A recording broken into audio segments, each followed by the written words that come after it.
ایک معمولی چور چند برسوں میں اربپتی کیسے بن گیا، جیل کی ہوا بھی کھائی مگر ایک ملاقات نے زندگی بدل دی، بیرون ملک جائیدادیں بنا لیں۔ تفصیلات جانتے ہیں اس ویڈیو میں۔ یہ کہانی ایک ایسے شخص کی ہے جو ایک ترقی یافتہ ملک میں ملازمت کرتے ہوئے چھوٹی موٹی چوریاں کرتے ہوئے پکڑا جاتا۔ معمولی سزا اور جرمانے عائد ہونے کے باوجود اس نے پھر بھی چوریاں جاری رکھیں، لیکن پھر اس کی قسمت اس وقت چمک اٹھی جب ایک غریب ملک کے سربراہ کے بہت ہی قریبی ساتھی کے ساتھ اس کی ملاقات ہوئی۔ غیر ملکی میڈیا کی ایک رپورٹ میں اس شخص کی کہانی تفصیل سے بیان کی گئی ہے، تو آئیے جانتے ہیں کہ در حقیقت جیمز ایبوری نامی یہ شخص ارب پتی بننے میں کیسے کامیاب رہا۔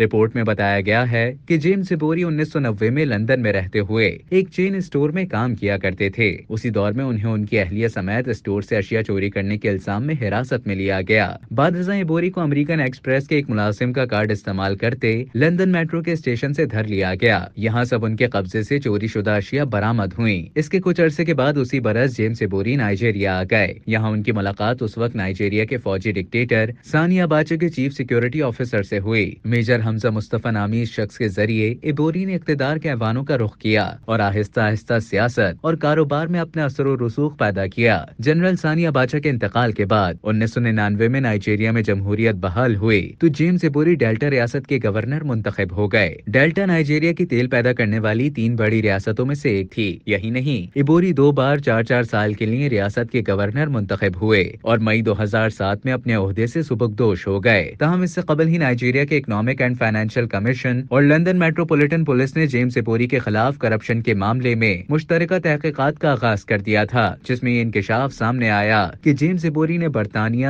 جنوبی افریقہ اور امریکہ میں جائیدادیں بنائی ہیں۔ اس کے علاوہ پرتعیش غیر ملکی دوروں میں جیمز ایبوری کے کریڈٹ کارڈ کے ذریعے لگژری ہوٹلوں میں قیام کی ادائیگیوں اور ہزاروں ڈالرز کی خریداری کے شواہد بھی ملے۔ کرپشن کے ہوشربا شواہد سامنے آنے کے بعد نائجیرین کمیشن کے اس وقت کے سربراہ نے ایبوری پر الزام عائد کیا تھا کہ انہوں نے اپریل 2007 میں تحقیقات بند کرنے کے لیے انہیں 1.5 کروڑ رشوت کی پیشکش کی تھی۔ دلچسپ بات یہ ہے کہ بقول کمیشن کے سربراہ انہوں نے ایبوری پر ظاہر کیا کہ انہیں پیشکش قبول ہے اور بعد میں یہ رقم نائجیریا کے مرکزی بینک میں جمع کرا دی۔ ایبوری نے اس الزام کو مسترد کر دیا تھا، لیکن جب برطانیہ میں تحقیقات کے دوران مذکورہ بیان پر ان سے سوالات پوچھے گئے تو انہوں نے جواب دینے سے انکار کر دیا، جبکہ کمیشن کے سربراہ اپنے دعوے پر قائم رہے اور انہوں نے لندن کی عدالت میں بیان حلفی بھی جمع کرایا جس میں یہ الزامات دہرائے گئے تھے۔ جیمز ایبوری سال 2010 میں نائجیریا سے دبئی چلے گئے، جہاں سے برطانیہ کی درخواست پر انہیں 2011 میں لندن لا کر جیل بھیج دیا گیا۔ بعد ازاں 2012 میں ایبوری نے لندن کی ساؤتھ ورک کراؤن کورٹ میں فراڈ اور منی لانڈرنگ کے 10 الزامات میں اعتراف جرم کر لیا